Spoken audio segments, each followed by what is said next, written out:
Hello everyone! Ayan. So, buksan na natin yung ating buro.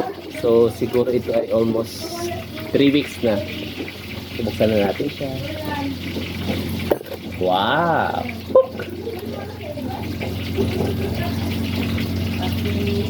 Oh, bango.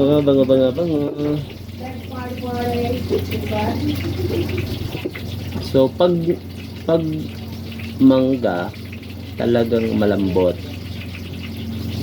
Shark.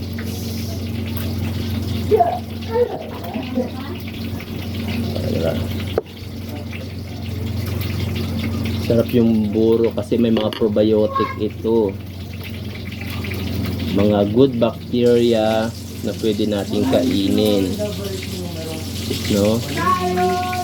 Masarap siya sa sikmura, sa ating gas.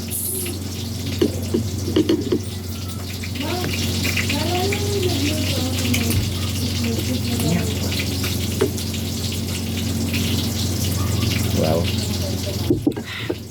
Sarap.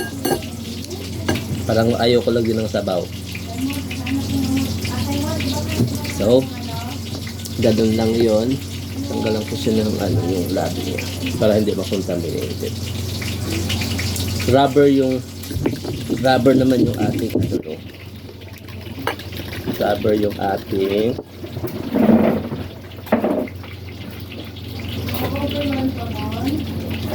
rubber naman yung ating seal. So kailangan lang ito palagi nakalubog, no? Para hindi siya masira. Ayan. Kailangan nakalubog siya sa water niya. Wow, sarap. Sarap natin.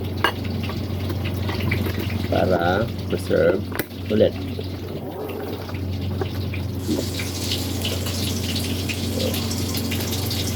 Sarap siya.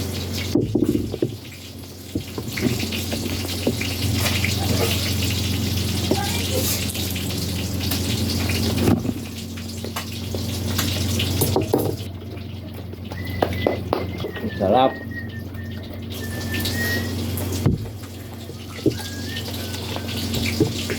Sarap.